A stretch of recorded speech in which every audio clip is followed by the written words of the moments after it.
Today's review is of Scream 7. The story opens in Woodsboro, where two Stab franchise fans, Scott and his girlfriend Madison, visit the old Mocker house, drawn by rumors that the original killer, Stu Mocker, may have survived. They are swiftly dispatched by Ghostface, who burns the house to the ground. From that chilling cold open, director Kevin Williamson, the creative mind behind the original 1996 screenplay, who now steps behind the camera for the first time in the franchise, pulls us into the quiet town of Pine Grove, Indiana. There, Sidney Prescott, brought to life once again by the iconic Neve Campbell in a long-awaited return, has built what appears to be a peaceful life. She is married to Police Chief Mark Evans, runs a coffee house, and mothers several children, including teenage daughter Tatum, named in tender tribute to Sidney's late best friend. That fragile peace shatters when Ghostface calls Sidney and reveals himself as a disfigured, surviving Stu Mocker, played chillingly by Matthew Lillard. He announces his target, Tatum. A harrowing night of violence unfolds. Classmates are slaughtered, the family home is breached, and Ghostface is eventually struck down by a returning Gale Weathers, with allies Mindy and Chad Meeks Martin in tow. But the threat is far from over. The unmasked killer turns out to be Carl Gibbs, a convicted murderer recently escaped from a nearby institution. Digging deeper, Sidney and Gale uncover a disturbing connection to the institution's supervisor, Marco. As Tatum gathers her friends at a local tavern, suspicion falls on her boyfriend Ben when she discovers a deepfake program on his laptop. Terror cascades through the group. Chloe and Lucas are killed, the Meeks twins are wounded, and Tatum flees to her mother's coffee house. There, she shoots one Ghostface through a wall, only to find a second one waiting at the door. The horrifying truth surfaces at last. Marco and Sidney's own neighbor Jessica, portrayed with menace by Anna Camp, are the true architects of the night's carnage. Jessica, inspired by Sidney's published memoir, became convinced that Sidney's strength was forged through trauma, and she intends to manufacture that same crucible for Tatum. The mother-daughter bond proves unbreakable, however. Mark cuts Tatum free, Sidney shoots Marco dead, and together, Sidney and Tatum finish Jessica in a final, defiant act of survival.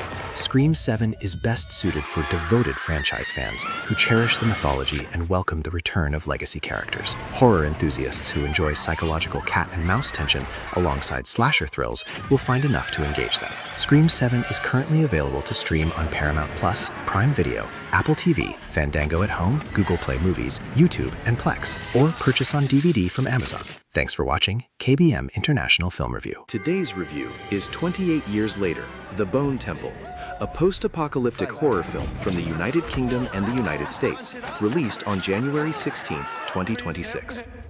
This movie is a bold, unsettling expansion of one of modern horror's most respected franchises, proving that even after more than 2 decades, the infected world first imagined by Danny Boyle and Alex Garland still has new nightmares to offer.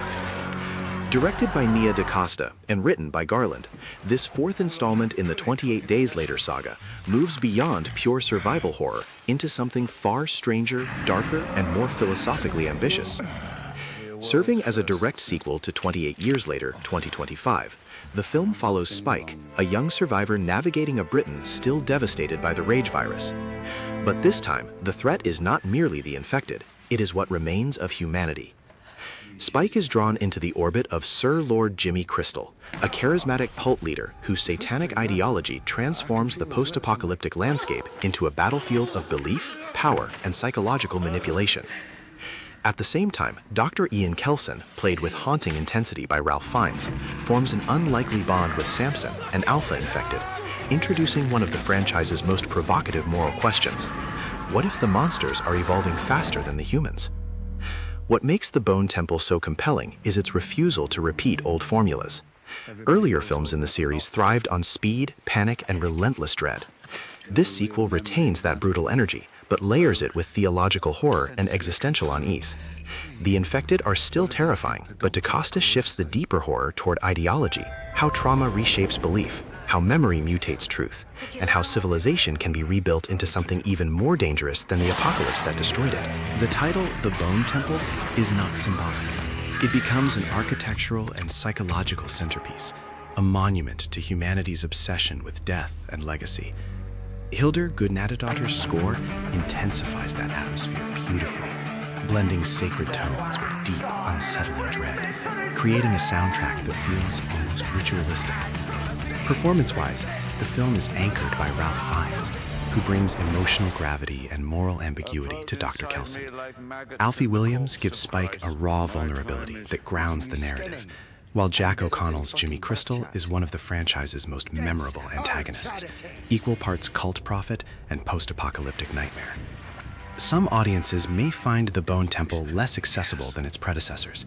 It is slower, stranger, and far more interested in ideas than straightforward thrills. But that is precisely its triumph.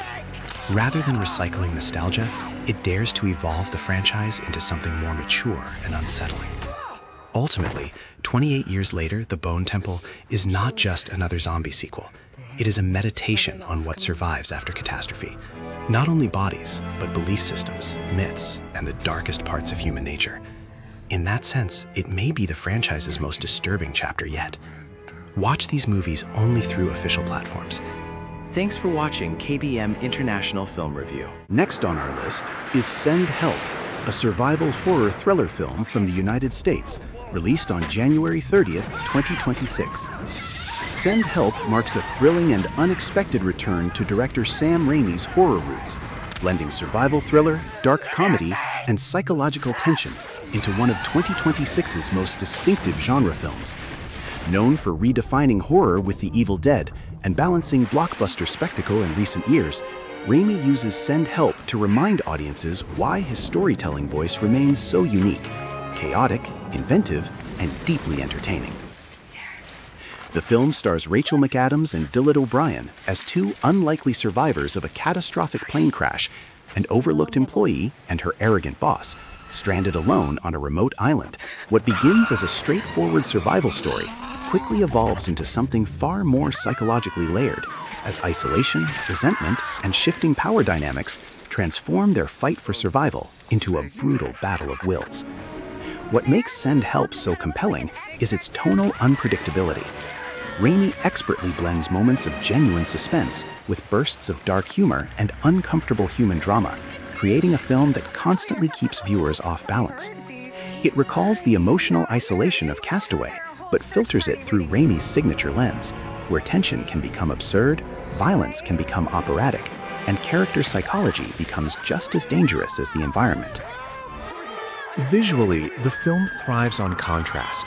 The island's setting is both breathtaking and claustrophobic, transforming paradise into a psychological prison. Cinematographer Bill Pope enhances that duality with sharp visual storytelling, while Danny Elfman's score adds a layer of nervous energy and unease that perfectly complements the film's escalating madness. At the center of it all is Rachel McAdams, delivering one of her boldest performances in years. Her character's transformation anchors the film emotionally, while Dylan O'Brien provides an equally strong counterbalance, turning a potentially simple conflict into a compelling character duel. Their chemistry and hostility drives the film's strongest moments. Though some viewers may find its tonal swings surprising, that risk-taking is exactly what gives Send Help its identity. It refuses to be predictable, embracing genre chaos in a way only Sam Raimi can. Ultimately, Send Help is not just a survival thriller. It is a sharp, twisted study of human instinct, ego, and what desperation reveals when civilization disappears. Thanks for watching KBM International Film Review.